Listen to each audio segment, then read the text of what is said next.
Big breaking, सरकारी कर्मचारियों को शानदार तोहफा, 18 माह का डीए अर्य, एफएमए पर सुप्रीम कोर्ट से खुशखबरी।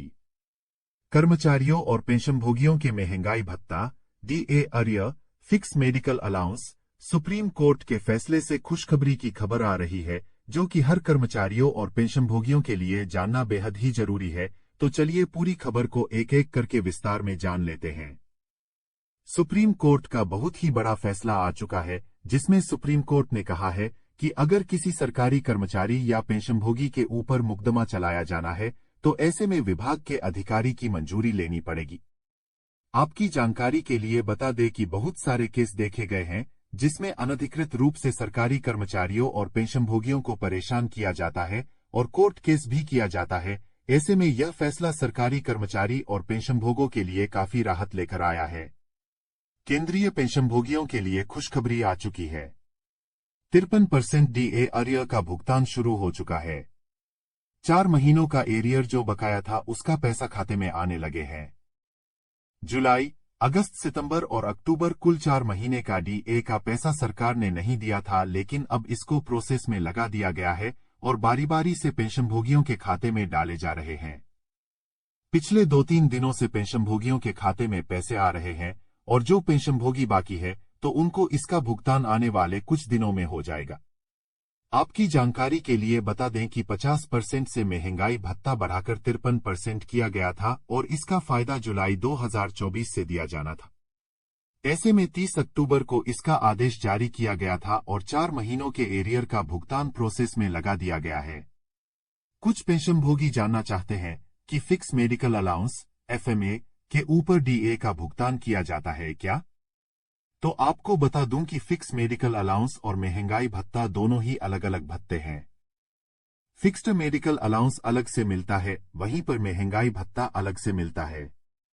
आपकी जो बेसिक पेंशन है उसके ऊपर महंगाई भत्ते का भुगतान किया जाता है, लेकिन फिक्स मेडिकल अलाउंस एक फिक्स अमाउंट के रूप में मिलता है, जो इस समय 1000 रुपया है।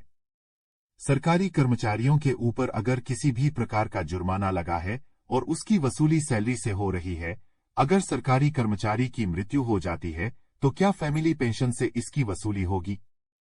इसको लेकर पेंशन विभाग से स्पष्टीकरण मांगा गया था, जिस पर पेंशन विभाग ने आदेश के द्वारा बताया है कि फैमिली पेंशन से वसूली नहीं की जाएगी। सरकारी कर्मचारियों के ऊपर जुर्माना लगा है तो मृत्यु के बाद फैमिली पेंशन से किसी भी प्रकार की जुर्माने की वसूली नहीं की जाएगी। साथ ही देश के 1 करोड़ पेंशनभोगियों को सरकार ने खुशखबरी दी है। इसके अलावा एसबीआई बैंक की तरफ से पेंशनभोगियों को बड़ी सौगात दी गई है। इसके साथ ही पेंशनभोगियों के लिए एक हेल्पलाइन नंबर की शुरुआत की गई है, जो कि हर पेंशनभोगियों को जानना बेहद ही जरूरी है। तो चलिए सभी खबरों को विस्तार में जान लेते हैं। पेंशनभोगियों को कोर्ट ने दिया तोहफा। इलाहाबाद हाईकोर्ट ने एक बहुत ही बड़ा फैसला दिया है, जिसमें कोर्ट ने कहा है कि रिटायरमेंट बेनिफिट को रोकना अवैध ही नहीं बल्कि पाप है।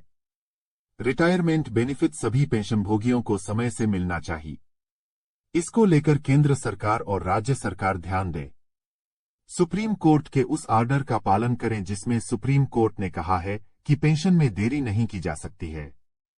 ऐसे में अगर रिटायरमेंट बेनिफिट मिलने में किसी भी कर्मचारी को देरी होती है तो पेनल्टी का भी प्रावधान है। इसको रोके रहना या ना देना अवैध ही नहीं बल्कि पाप है। आपकी पत्नी का नाम और डेट ऑफ बर्थ आपकी पीपीओ में करेक्ट है या नहीं, इसको जरूर चेक करें। पीपीओ में लिखे नाम और डेट ऑफ बर्थ को आधार कार्ड और पैन कार्ड से मिलान जरूर कर ले।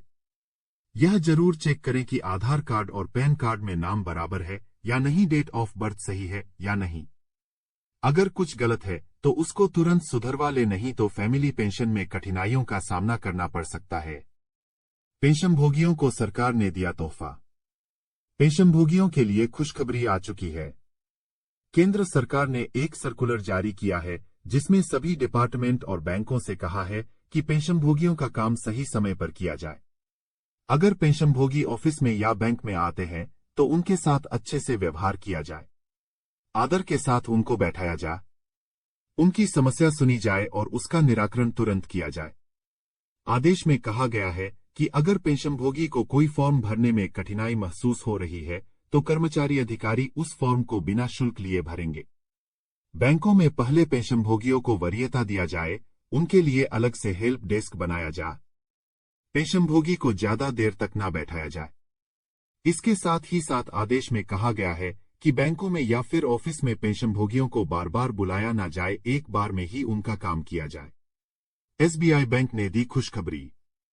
एसबीआई ने अपने सभी ग्राहकों और पेंशनभोगियों के लिए एक नई सर्विस की शुरुआत की है। अब आपको बैंकों में पासबुक ले जाने की जरूरत नहीं पड़ेगी। अब आपके सारे काम आपके आधार कार्ड से ही हो जाएंगे। ऐसे में पासबुक ले जाने का झंझट खत्म हो चुका है। बिना पासबुक के ही आपके सारे काम बैंकों में हो जाएंगे। साथ ही पेंशनभोगियों की बेसिक पेंशन में संशोधन, 65 साल पे 5%, 10% पेंशन बढ़ोतरी। केरल हाईकोर्ट ने पेंशनभोगियों के लिए बहुत ही बड़ा फैसला सुनाया है। केरल हाईकोर्ट ने कहा कि पेंशन एक संवैधानिक अधिकार है। पेंशन देना या ना देना ये किसी सरकार की इच्छा पर निर्भर नहीं है। पेंशन संविधान के द्वारा दिए गए अधिकार का फल है। पेंशन कर्मचारियों की कड़ी मेहनत का फल है, इसलिए पेंशन का भुगतान होना चाहिए। सरकार इसको रोक नहीं सकती है। सरकार की इच्छा के ऊपर यह बिल्कुल भी निर्भर नहीं है। पेंशन में संशोधन। भारत पेंशनभोगी समाज ने केंद्र सरकार से बड़ी मांग की है कि अब समय आ चुका है कि पेंशन में संशोधन किया जाए। पुरानी प्रथा को समाप्त करते हुए पेंशन प्रणाली को अपडेट किया जाए। भारत पेंशनभोगी समाज ने कहा है कि कर्मचारी जब रिटायर होता है तो उनकी बेसिक वेतन का 50% पेंशन दिया जाता है, लेकिन पहले 70% देने का नियम था जिसको खत्म किया गया। ऐसे में अब समय आ चुका है कि इसमें बदलाव किया जाए और अंतिम बेसिक वेतन का 67% पेंशन का भुगतान किया जाए। अब देखना है कि केंद्र सरकार क्या निर्णय लेती है।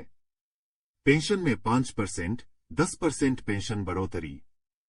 भारत पेंशनभोगी समाज ने एक और बड़ी मांग केंद्र सरकार से की है कि 65 साल पर 5%, 70 साल पर 10%, 75 साल पर 15% पेंशन बढ़ोतरी अगर होती है तो पेंशनभोगियों में जीने की इच्छा पैदा होगी, उनमें एक नई ऊर्जा उत्पन्न होगी। इसलिए इस कल्याणकारी योजना को तुरंत लागू किया जाए, इससे पेंशनभोगियों को फायदा होगा।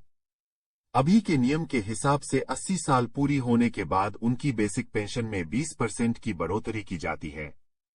इसका लाभ बहुत ही कम पेंशनभोगी उठा पाते हैं, इसलिए सरकार 65 साल से ही पेंशन में 5%, 10% और 15% इस प्रकार बढ़ोतरी करके पेंशनभोगियों के हित में फैसला ले।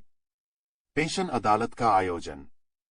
पेंशनभोगियों की बहुत प्रकार की समस्याएं होती है, जैसे कि उनकी पेंशन में संशोधन न हो पाना, उनको एरियर का भुगतान न हो पाना। तो इस समस्या को देखते हुए पेंशनभोगियों के लिए पेंशन अदालत का आयोजन किया गया है। यह पेंशन अदालत ऑनलाइन रखा गया है।